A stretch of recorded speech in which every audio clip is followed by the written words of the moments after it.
Internet, it's me. Today I want to do something a little different. I am not usually a big portable gaming fan.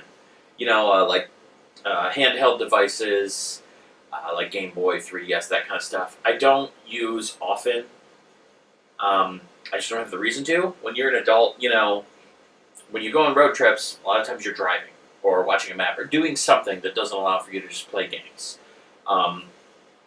During the day, when you're not working, you generally have chores or other hobbies you're trying to invest in. And when you do want to play a video game, you want to sit on a couch and use your TV screen. You have a 55-inch TV at home. Why are you going to play a game on a 3-inch screen? Maybe if you're on a bus or a plane or a train, something like that, you might play a little bit of something. But even then, you've got your phone. So handheld consoles for me were just never a priority. But that being said, I do still have a bunch of them. In the collection I have all kinds of stuff. The games I played as a kid for the original Game Boy and Game Gear I still have. A lot of the more modern ones like the DS, the 3DS, the PSP, the Vita, which was a very good and underrated console. I have all of those, of course. I have the Switch, which never leaves its dock, but theoretically could. So I have all those, but I also have other ones, third-party ones that I want to talk about today. More glitter. Side note, if you ever decide to go on a murder spree and you kill 17 strippers, you will have glitter on you forever. I have been pulling it out of my hair and just everything else for too long. It's annoying. But anyway, back to the topic at hand. I have a few handhelds that I want to talk about because I think they're worth giving more attention to and just getting the word out more. And I'll start with one that I've talked about a bunch in the past, and that is the Evercade. Now, this is the original model. They have a newer one now, the Evercade, I think they call it the XPR or something. I don't know. I honestly forget what the name of the new model is, but there are newer versions of this. And there's also a home console version called the VS, and the new one is the VSR. So there are other ways to play this, but basically, this is a handheld console made by a third party, a company called Blaze, who also is the company that owns P-Cube and the Funstock site. And also the, what are they called? The Hyper Mega Pocket, something like that. I don't know. It's another little handheld device that actually plays the same cartridges. It's weird that they would make two. But I digress. This is the Evercade. Now, while it is a handheld, it actually can be played on the TV or a monitor or whatever you want to use. They do have an HDMI port here on the top. So you can plug in an HDMI cable, run that to your TV or your monitor or whatever, and then view this on a bigger screen and just use the console itself as the controller. The original run here, this one, that port is very wonky. It is not reliable. It does not work well. But the newer ones, they fixed that. The problem was the port is too far recessed, so the cables don't connect all the way. So if you move this around too much, the cable jostles a little, it resets your connection to the monitor, which also resets the console. Very annoying. Like I said, they fixed that in modern iterations. Now, one thing to note on this is it has a proprietary cartridge slot, which means it only plays Evercade cartridges. You're not going to put any other cartridge from any other console in here. This is all it's going to play. However, that is not really that much of a detraction because Blaze has over, I think, 60 different cartridges now, and each one has multiple games on it, and the grand total gives you about 600 different games you can play on this. And what's cool is, unlike a lot of the things you'll see, like if you're scrolling Instagram or whatever, where it's like, 40,000 games on one unit, it's this handheld that looks shiny in the promo video there, but it's just an emulator box with a bunch of illegally distributed ROMs. Blaze reaches out to various developers and publishers and actually gets licensed versions of every single game that's on their cartridge for this console. So not only do you have over 500 games, you have 500 officially licensed and supported games. And a few of them are unique to the Evercade. Now, I don't think any game has been written specifically with this console in mind, but a lot of times the code will be tweaked or optimized to play on this. Quest Arrest, for example, is a game that was released on the Game Boy and was included in the Evercade's library on the Indie Heroes 1 cartridge. And the version that's on that cartridge is a modified version that was modified specifically for the Evercade. It adds color, it's not monochromatic like the Game Boy, and it just adds some other improvements. So the only way to experience that version is to play it on the Evercade. And there are other games like that as well in the libraries. And also, another thing I really love about this is that you get just a crazy mix of titles to play. You know, there's a lot of classics from like bigger name things that people know. You know, we've got some Metal Slug games on here now.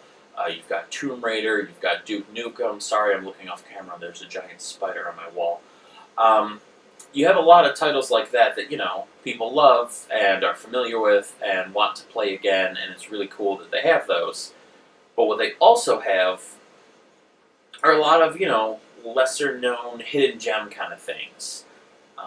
So you can go and play Worms, which everyone's familiar with, but you can also play as TMX, a great game from the arcade era that not many people are familiar with.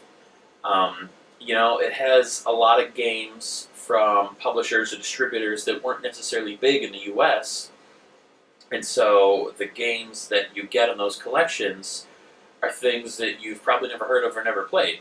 So it really introduces you to a lot of cool stuff. You know, it gives you a way to play stuff you're familiar with, but also new stuff you missed out on, and it's just a great curated list of really good games, all optimized to play on this console. So it is a great way to just experience all kind of stuff, and I don't know, I just really love it. It does go from the home computer and 8-bit console era all the way up to the PlayStation, Nintendo 64. So there's a good span of games available for this, which is another thing worth noting that, you know, there's some old, you know, NES titles, home computer titles, early arcade titles that look kind of basic, but still stand the test of time, let's be clear. But then it does go all the way up to, you know, the Tomb Raider games from the PlayStation, or I forgot the titles offhand, but there are a couple games from the Nintendo 64 also on here. Like, you get a good, you know, couple decades worth of games, and it just has a lot to offer, and I think it was worth pointing out. So I wanted to bring that up. And the last thing I will say about this console is that it is incredibly cheap. You know, compared to any other handheld, any other console, you can get these for under $100. You know, even the home console, which, by the way, holds 2 cartridges at once. I don't know why every other console isn't doing that. It's the best thing. Even that, I think, at its peak was $150. I don't know if it's come down in price or not, but even still, a home console for $150 is, you know, bananas. The new Switch, which was supposed to be the cheaper end of the consoles, is $500. This is $150. You get 3 of them for that price and have money left over for games. And on the topic of games, those are really cheap too. All the games for this console are either $20 or $25. And when I say game, you get a cartridge, but it actually has 11 games on it. So if you break it down to a per game cost, you're paying $1 or $2 for games. So yeah, it's just, you really get the bang for the buck with this one. But I have other handhelds I want to talk about, so I'm going to do that. The next one is this. This is the Mod Retro Chromatic.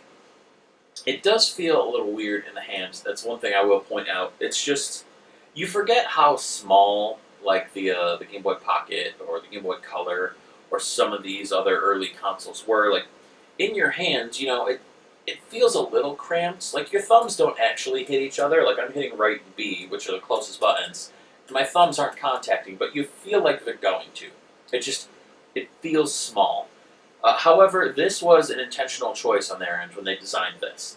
They wanted the screen size and aspect ratio to match the Game Boy Color.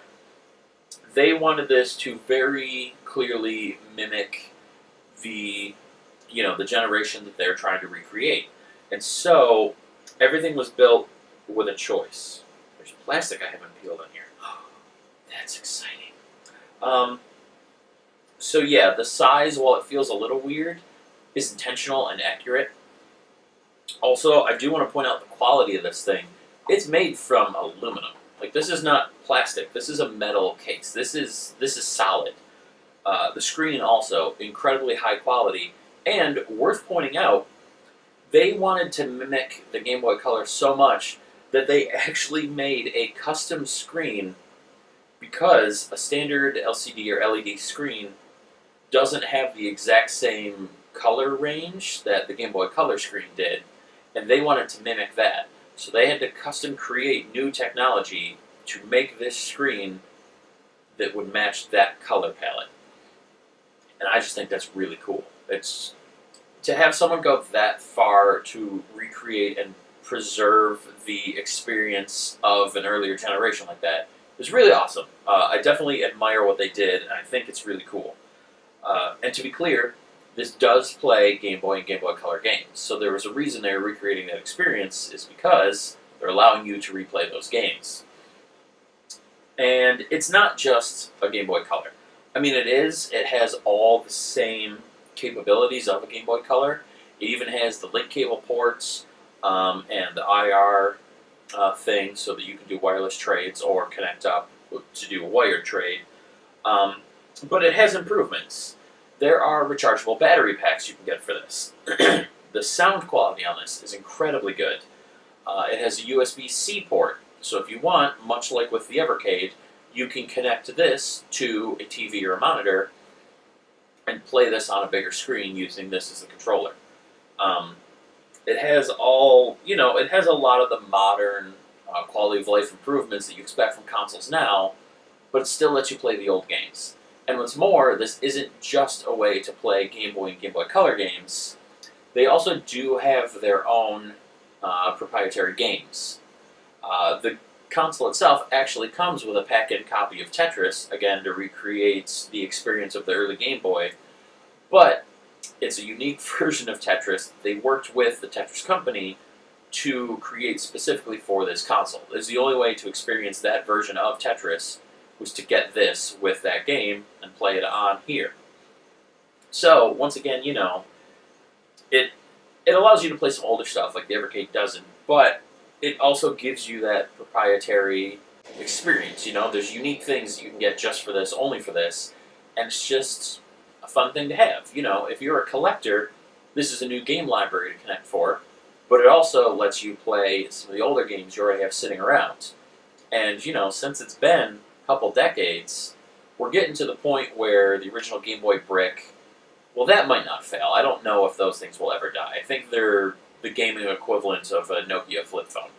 But your Game Boy Pockets, your Game Boy Colors, those kinds of things might start failing soon. This will not. This is brand new. This was made with really high quality materials, really modern engineering. This is going to last a while. And I just think that's great. Plus, they look really cool. I love the different color patterns. It comes in a number of colors. Green was not the only option. It's just my favorite option. But there are others. And they also have, if you don't like the buttons, you can get a button replacement kit so that you can swap them out for different colors or textures that are more to your liking. Like I said, it does have link cables. It has rechargeable battery packs you can get. There is a slew of ways to customize or upgrade this more if that's your thing. But if not, out of the box, it has its own game library, plus the Game Boy and Game Boy Color libraries that it's completely compatible with. And it's just a really solid console that is definitely worth playing. It is more expensive than the Evercade. I don't remember exactly how much, but I want to say it was in like the $100 to $200 range. But it's solid. It feels good, albeit it seems a little small, but you can still play it without any discomfort. And it's just really cool. And now, one last handheld I'm going to talk about, and that is, of course, the Analogue Pocket. this is the one everyone's familiar with. It's FPGA for a bunch of handheld consoles. Right out of the gate, it plays Game Boy, Game Boy Color, Game Boy Pocket. I have a Game Boy Advance in there, so Game Boy Advance as well. But there are also adapters you can get for it that will allow it to play Game Gear, Neo Geo Pocket Color, Atari Lynx, and PC Engine or TurboGrafx for the American games. So this gives you access to a ton of different libraries of games, and they're all in very high quality. A really good screen. It of course comes with a dock, so you can upscale everything and play it on your TV. And when you have it docked, you don't use this as a controller. Instead, you get a wireless controller like one of the 8-bit DOS, or even just like a PS3 or PS4 controller. So you still, much like with the other two consoles, you get to play the games that are on this on your TV. Which actually, for a lot of those consoles, like the Game Gear and the Neo Geo Pocket Color, this is your first chance to do that. There are no other ways outside of emulation to play, your Atari Lynx or your Neo Geo Pocket Color on a TV screen. You were always restricted to the tiny handheld screen. Excuse me. So this is really an awesome solution for people like me who still love and collect the old retro games, but don't want to spend a lot of time playing on a smaller screen. Granted, this has a slightly larger screen than any of those early handhelds would have, and it's a very high quality screen. It looks amazing. It's all HDMI, or HD quality, like 1080p. It looks great, but now I can play it on an even bigger screen that looks even better. And when you're old, your eyesight's not what it used to be. That's kind of what you want. Now, the one thing I will say about this, in comparison to the other two consoles I just talked about, this does not have any games of its own. Analogue is not creating new games or working with developers to, adapt their games or do anything like that. There's nothing proprietary for this. This is strictly to play your old games. But it's not an emulator box. It's all FPGA. I know technically that's still emulation, but it's hardware emulation, not software emulation. It's hard to explain the difference, but basically, you get a cleaner experience with this. You're not reading a ROM and playing it through an emulator. You're emulating the hardware, and then this is just going to look at whatever cartridge is plugged in and play it as is, like the original console would. The benefit there is that if you have something like, what are they called? The Retron consoles, or even the Polymega, those do software emulation, which means the ROM has to be something that it recognizes and approves as a valid ROM. Whereas this, it emulates the hardware and just plays whatever you plug in. So if you want to go the emulation route, which I never recommend, but is a thing that people do, this will play in EverDrive. If you have ROM hacks that have been ported onto a cartridge, this will play them. If you have indie titles like LSDJ, or let's say you have Tetris for the Atari Lynx, this will play those too. It will read any cartridge that you plug in, because that's what it's built to do. So it is definitely much more than just an emulator box, and I do love it for that. This is, of course, the most expensive of the three. Analogue does make really high-quality, top-tier products, but there's the price tag that's associated with that. An analog console is going to run you over $200, sometimes more. This one, especially if you want to get all the adapters to play all the games that it supports, I think at the end of the day, you're probably going to be in like the $4 to $5 range, and that's the console, the dock, all the adapters, everything brand new. It is a lot of money, but if you think about what you get from it at the end of the day, I have access to the entire library of the Game Boy Color, the Game Boy Advance, the Game Gear, the Lynx, the TurboGrafx, the Neo Geo Pocket Color, which granted is a small library, but still, it's there. That's a ton of games you can play on one console. If you take a laptop bag, cram it full of games, put this in the side pocket with the adapters, you have a nearly infinite number of hours to go and just play without needing anything else. Also, it charges just through USB-C. You just pop this on the dock and it recharges, or just plug it into, a wall adapter, your computer, whatever, and it charges back up, it does not take long to get back to a full charge, and you get quite a while on one too. So you get a lot out of this. It's a very powerful little unit. Um, and yeah, overall, I just wanted to highlight these three because, like I said, they are all third party. None of them are made by Nintendo, Sega, whatever.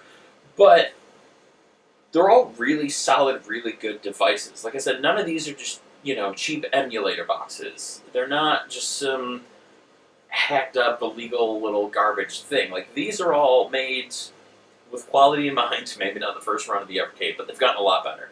But these are all made, with quality materials and with good programming and with good intentions. The Evercade and the Chromatic both offer, unique libraries of games that come with them. The Chromatic and the Analogue both allow you to play just incredible classic libraries of games that everybody loves, and all three of them just offer a really good experience. If you're only going to get one, it's hard to say that any one is the best. I guess it depends on what you're looking for. If you want to operate on a budget, obviously the Evercade is the best solution. It's the cheapest console, it has the cheapest games, and even if you only get a couple cartridges, each one comes with a slew of games on them, so there's a ton of stuff that you can get without breaking the bank. For $300, you can get the Evercade handheld, a handful of games, and you're good for months. If you're only going to get a couple games, by the way, I highly recommend the Pico Interactive 1 cart, the Indie Heroes cart, and then the Renovation cartridge.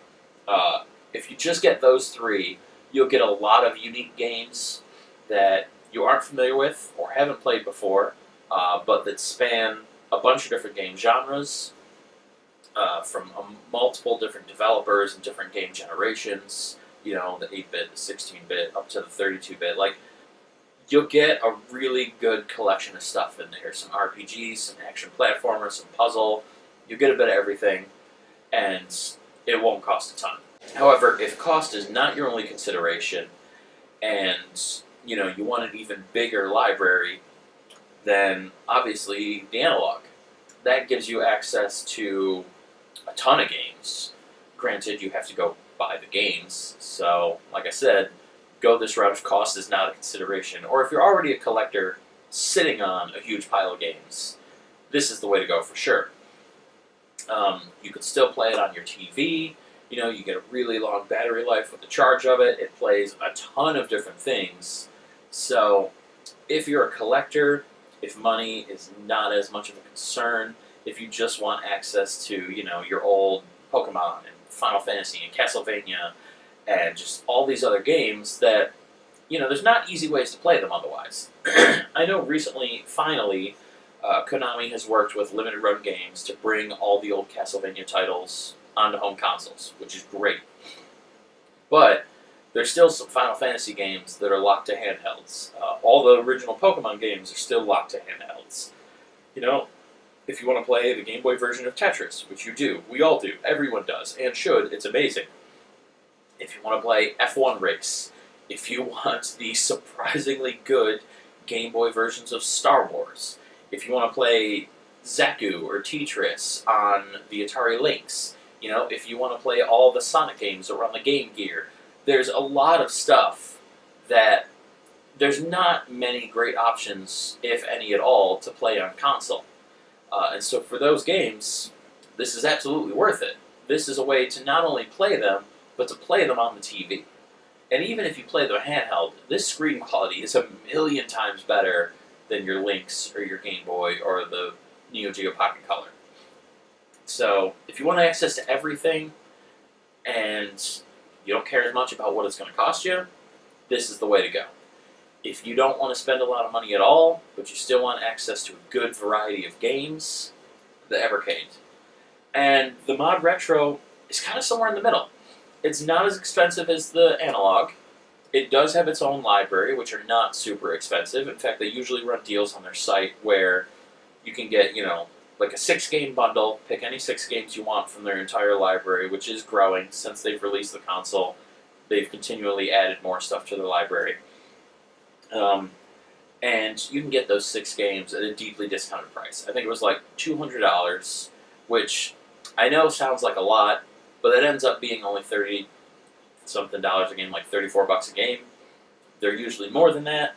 And again, just like the Evercade, these are licensed games. Like this is a legitimate, this is a physical box with an instruction booklet and a physical cartridge inside. I'm just going to throw it now.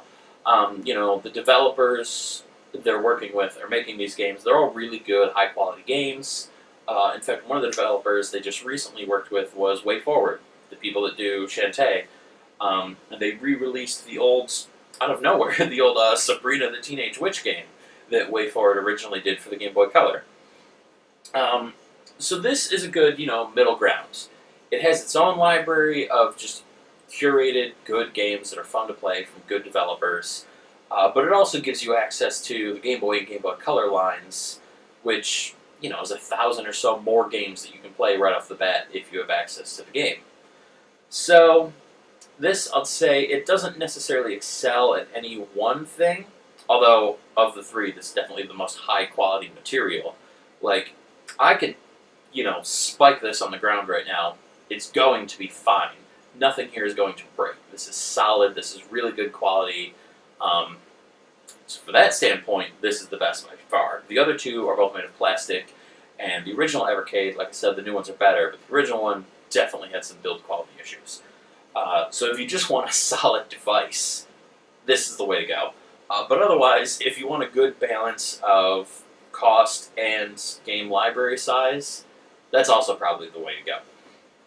And overall, if you're like me and you're a collector and you just want to have everything, get all 3. None of the 3 are bad. All of them offer something cool and unique and just worthwhile. All 3 of them let you play games portably, handheld mode. You can go out in the world and still have access to your games. They all also allow you to play them on the TV, which, again, is a godsend for adults and busy lives and don't get to do portable gaming.